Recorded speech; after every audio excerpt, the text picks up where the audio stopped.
Assalamualaikum warahmatullahi wabarakatuh.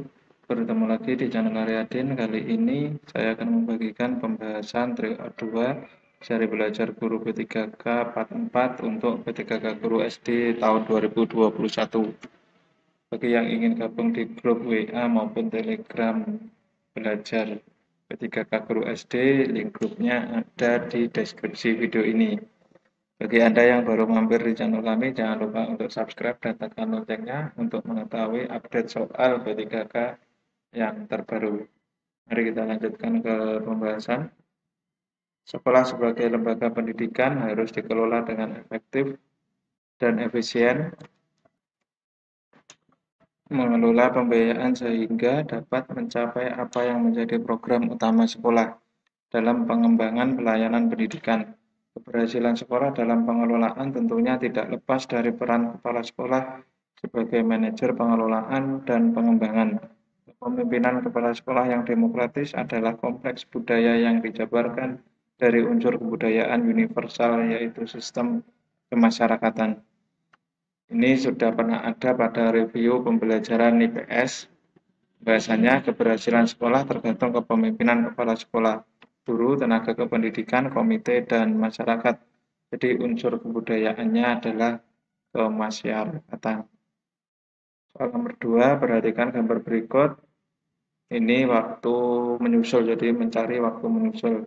Adit naik sepeda motor dari Yogyakarta ke Madiun, berangkat pukul 08 dengan kecepatan rata-rata 45 km per jam.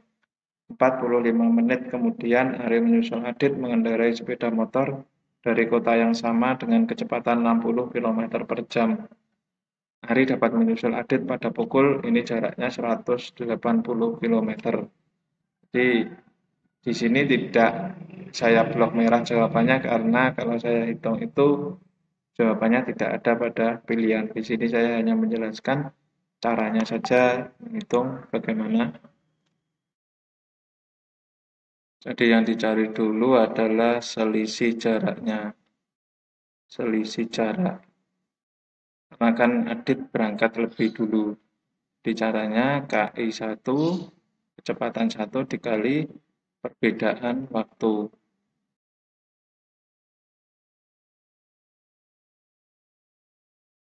Sama dengan kecepatan 1 tadi kan 45 km kali 45 menit itu 3/4 jam. Ini ketemunya 3/4 kilometer. Jadi jaraknya selisihnya 3/4 kilometer. Waktu menyusul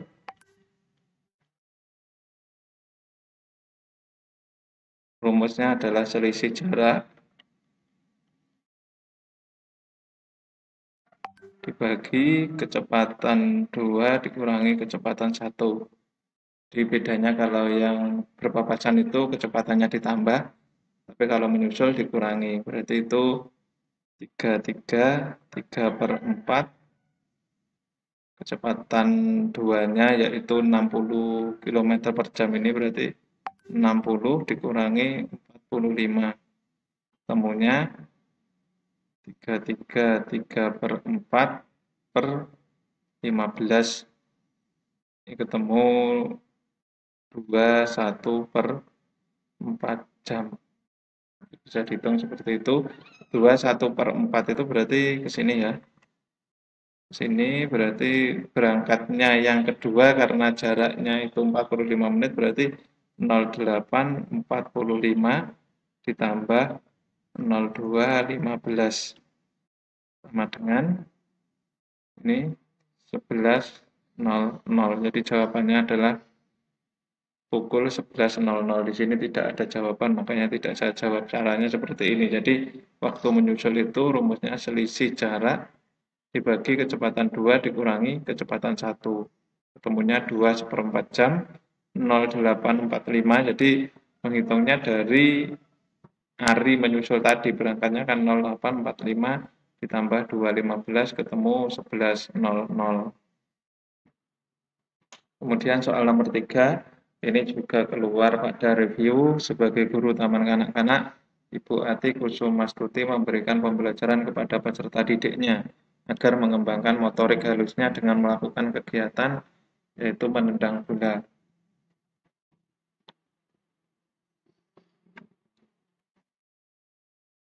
Ini saya ulangi karena ada masalah sedikit. Kalau yang di review kemarin motorik kasar, ini ternyata motorik halus. Jadi biasanya karena sudah hafal itu biasanya terlalu tergesa-gesa untuk menjawab. Jadi harus diperhatikan pembelajaran hari ini. Jadi sebagai guru taman kanak-kanak, Ibu Ati Kusumastuti memberikan pembelajaran kepada peserta didiknya agar mengembangkan motorik halusnya dengan melakukan kegiatan yaitu menjiplak huruf. Ini motorik halus adalah gerakan yang menggunakan otot halus atau sebagian anggota tubuh tertentu yang dipengaruhi oleh kesempatan untuk belajar dan berlatih. Kalau dilihat di sini menendang bola ini kan tentunya menggunakan seluruh anggota badan. Lempar tangan juga seperti itu, membersihkan kelas juga seperti itu, apalagi kejar-kejaran. Jadi yang motorik halusnya adalah menjiplak huruf. Soal nomor 4, indikator kunci dari kompetensi dasar menghubungkan gaya dengan gerak pada peristiwa di lingkungan sekitar adalah menganalisis hubungan gaya dengan gerak pada peristiwa di lingkungan sekitar. Kalau dilihat jawaban C dan E ini sama, perbedaannya hanya menganalisis dan menguji. Tapi di sini saya mencari artinya bahwa analisis itu adalah penyelidikan terhadap suatu peristiwa untuk mengetahui keadaan yang sebenarnya. Jadi menganalisis artinya seperti itu. Sedangkan menguji itu memeriksa untuk mengetahui mutu sesuatu dan sebagainya. Tapi jadi untuk anak usia belajar kan tidak mungkin untuk memeriksa atau mengetahui mutu atau kualitasnya. Tentunya yang lebih cocok yaitu menganalisis. Jadi jawabannya adalah menganalisis hubungan gaya dengan gerak pada peristiwa di lingkungan sekitar. Soal nomor 5, perhatikan soal di bawah ini. Berikan contoh kegiatan yang bisa dilakukan peserta didik dalam mewujudkan tenggang rasa sesama manusia. Contoh soal tersebut berada pada level kognitif. Ini adalah penalaran. Kalau di sini C2. Kita lihat kalau yang berikan contoh. Di sini kita lihat memberikan contoh ini, mencontohkan. Jadi kalau yang mencontohkan ini ke pemahaman, berarti di pengetahuan jelas tidak, aplikasi tidak, kreasi ini yang paling tinggi tidak, evaluasi juga tidak. Jadi yang ada itu pada pemahaman, tapi di sini pemahaman tidak ada, berarti jawabannya adalah yang penalaran. Soal nomor 6, banyak siswa pada suatu kelas adalah 40 siswa. Nilai rata tes suatu mata pelajaran dari 35 siswa adalah 7,2. Kemudian 5 siswa yang lain ikut tes susulan. Jika nilai rata tes seluruh siswa sekarang menjadi 7,15, maka nilai rata dari 5 siswa yang ikut tes susulan adalah 6,8. Jadi di pembahasannya jumlah nilai 35 siswa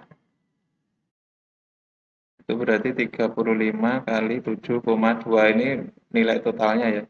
Jawabannya adalah 252. Sedangkan jika ditambah 5 anak, berarti jumlah nilai 40 siswa menjadi 7,15, berarti 40 kali 7,15, ketemunya 286. Jadi jumlah nilai 5 siswa tinggal pengurangan, berarti 256 dikurangi 252 sama dengan 34. Ini untuk 5 siswa. Rata-rata berarti 34 dibagi 5 ketemu 6,8. Jadi jawabannya adalah yang 6,8. Seperti itu caranya. Soal nomor 7, bersedia mengorbankan waktu, tenaga, pikiran, dan harta benda untuk kepentingan umum sehingga pada saatnya nanti siap mengorbankan jiwa raga bagi kepentingan bangsa dan negara. Salah satu indikator rela berkorban bagi bangsa dan negara adalah yaitu siap membela bangsa dan negara dari berbagai macam ancaman. Ini ada beberapa indikator rela berkorban itu. Yang pertama, bersedia mengorbankan waktu, tenaga, dan pikiran untuk kemajuan bangsa dan negara, siap membela bangsa dan negara dari berbagai macam ancaman, memiliki kepedulian terhadap keselamatan bangsa dan negara, memiliki jiwa patriotisme terhadap bangsa dan negaranya, mendahulukan kepentingan bangsa dan negara di atas kepentingan pribadi dan atau golongan. Jadi salah satu indikatornya yaitu yang ini siap membela bangsa dan negara dari berbagai macam ancaman. Soal nomor 8, perhatikan pernyataan berikut. Yang pertama, mengangkut oksigen ke jaringan, mengangkut sari-sari makanan, mengedarkan hormon ke tempat yang membutuhkan, mengatur pH tubuh. Yang merupakan fungsi dari darah adalah yaitu 1, 2, 3, dan 4. Ini ada 11 fungsi darah. Yang pertama mengangkut oksigen, berarti ini kan betul. Mengedarkan sari makanan, betul juga. Menyerang kuman bakteri yang masuk, menyembuhkan luka, membawa sisa oksidasi sel tubuh sebagai pengatur suhu tubuh, membuang zat-zat sisa metabolisme atau sel ekskresi, memendam bibit penyakit, mengangkut air ke seluruh tubuh, menjaga kadar asam basa dalam tubuh. Ini mengedarkan hormon kan juga ada. Dan mengatur pH tubuh ini di sebelah sini, menjaga kadar asam basa atau pH dalam tubuh. Jadi yang merupakan fungsi darah adalah keempat-empatnya ini merupakan fungsi dari darah pada tubuh manusia. Soal nomor 9, salah satu akar persamaan kuadrat mx kuadrat dikurangi 3x ditambah 2 sama dengan 0 adalah 2 kali akar yang lain. Nilai m yang memenuhi persamaan kuadrat tersebut adalah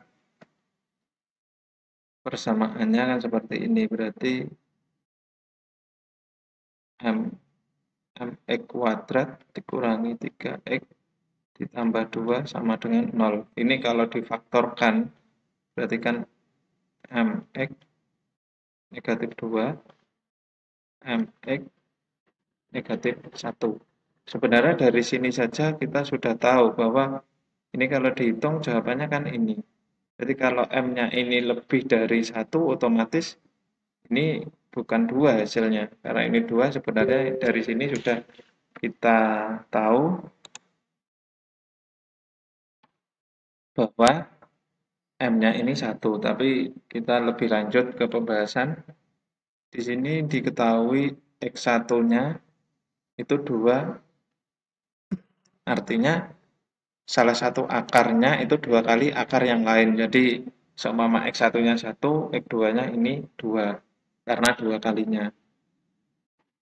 Kalau ini dicari, berarti MX sama dengan 2, X sama dengan 2 per M.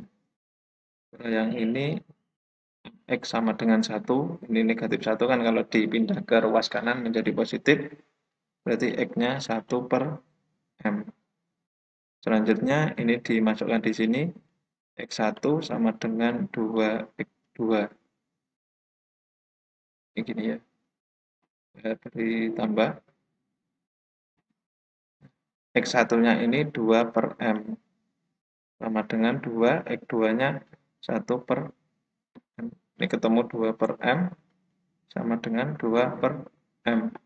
Jadi dari sini diketahui M-nya karena sama 1. Nanti kalau dimasukkan seperti yang saya ulangi tadi, kalau yang M-nya lebih dari 1, otomatis konstantanya kan bukan 2. Karena kan mempengaruhi pemfaktoran ini. Jadi M-nya jawabannya adalah 1. Soal terakhir nomor 10, perhatikan pernyataan keberadaan planet dalam susunan tata surya berikut. Yang pertama, planet dengan cahaya paling terang, bidang edar terletak antara Mars dan Jupiter, sering diberi nama bintang fajar atau bintang senja, mempunyai satelit. Karakteristik planet Venus terletak pada nomor, jawabannya adalah 1 dan 3. Ini ciri-ciri planet Venus itu disebut sebagai bintang fajar atau bintang senja. Yang ketiga masuk.